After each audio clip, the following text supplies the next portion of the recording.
Progress. Hi, Gary Bonnell here. Thank you so much for all of the questions and interactions that I'm getting. And, you know, please, you can put them on YouTube as comments. You can do private messaging. That's how most of them are coming through. And, you know, however you want to interact, that's great. I'd give you my cell number, but I think my wife would probably not like that. So anyway,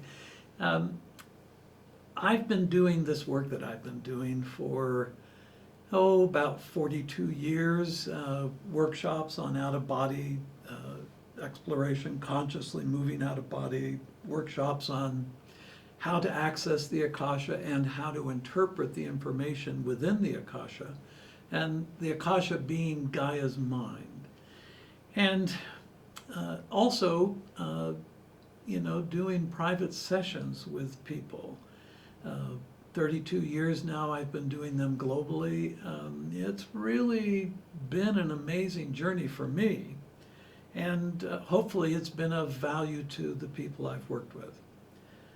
The question I got that really I've never ever gotten this question ever.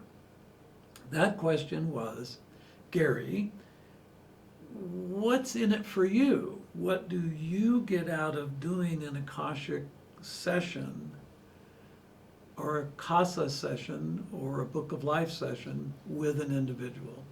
And I've never had that question in all these years.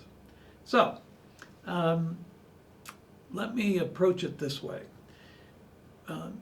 When a soul comes into the system, it enjoins with another soul of almost near identical harmonic.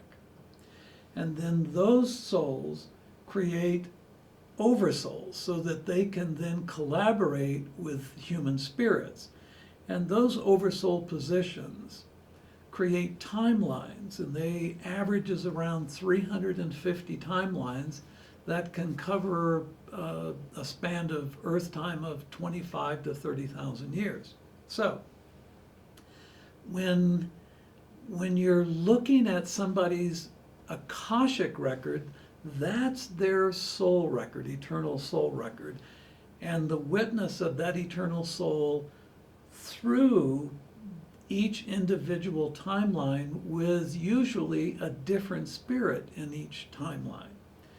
And the spirits of a timeline could have had thousands of other opportunities to be in timelines with other eternal souls. So the fact that a spirit, each individual spirit, has been every form of life on the planet, and that it's been interacting with eternal souls, and it's really an amazing amount of information. The important thing is being able to focus with a client on what type of information they themselves want. So how I begin a session, and this is my process, it isn't every Akashic interpreter's process. I ask for their birth information, full birth name, date of birth. That rapport immediately gives me permission. When I start looking at their book of life, which is their spirit path, I can see in this timeline where they've been, not necessarily all that they've done, meaning not each and every detail. It would take quite a long time to report every detail that a human being has experienced or will experience. So basically, I look for things like purpose, intention, you know, outcomes, that type of thing. Also, I can look at the Akashic Record, which is their soul path. So Book of Life, Akashic Record, and then I can, by going into their Akashic Record, I look at their witness, their oversoul, which is the one that created all these timelines in interaction with all these different spirits. Well, there are sometimes some spirits and souls who do reconnect over and over and over again with each other. The Dalai Lama being one example of that.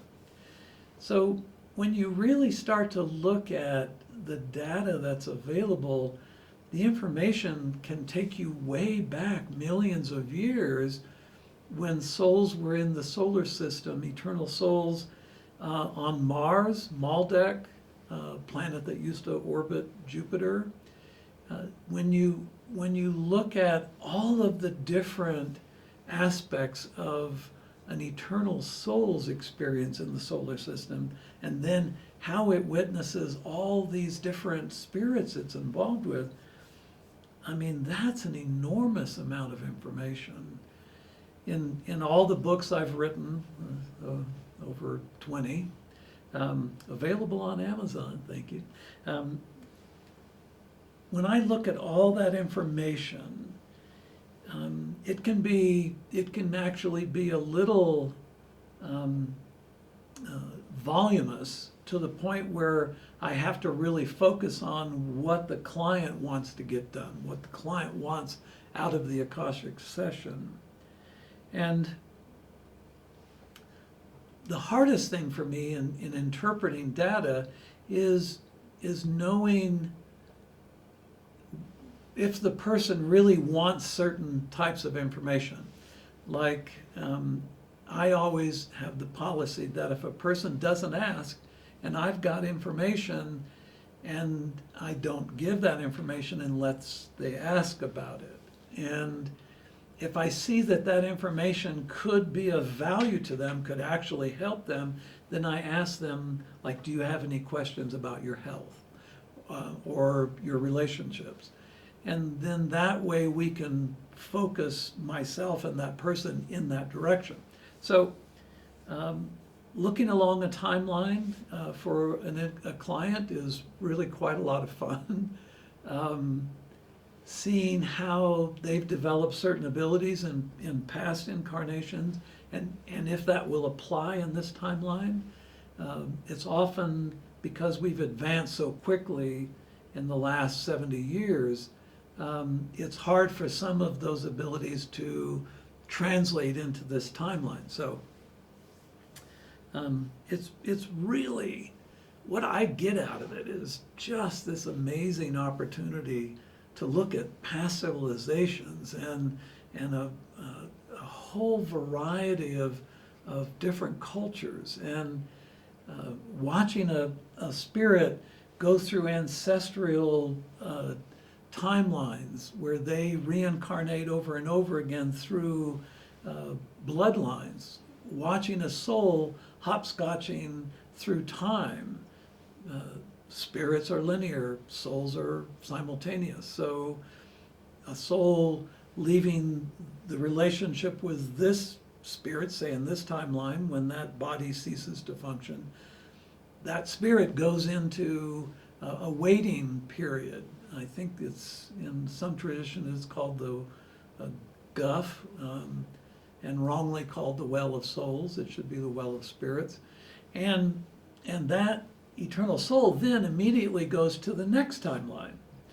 Now, because it's simultaneous and souls are not linear, a soul might, in fact, have its most previous past incarnation in what we think of as the future, or its next incarnation might be in what we think of as the past. So souls get to go everywhere. Spirits travel a pretty straight linear path.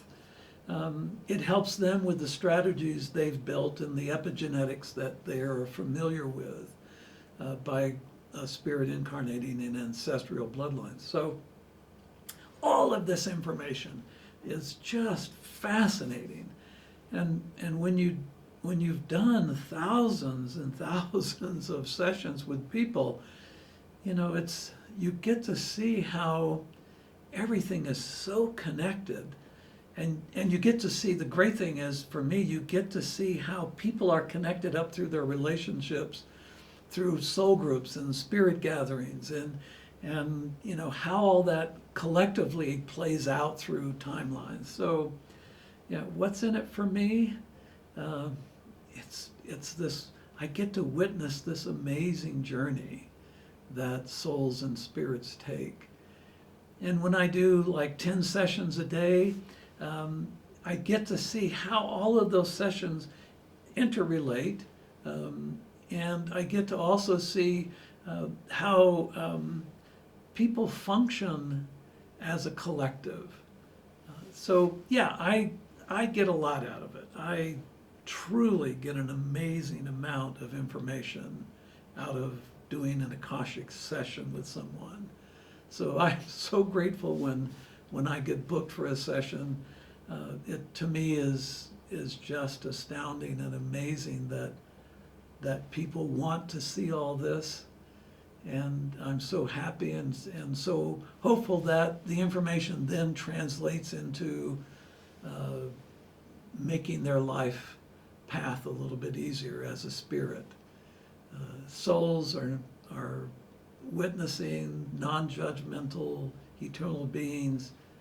Spirits are these wonderful, evolving beings that have strategies that they use over and over and over again. So it's fun to see all this.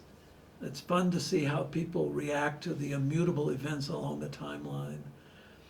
So what do I get out of it? It's quite amazing to do this work, actually. So I greatly appreciate your watching.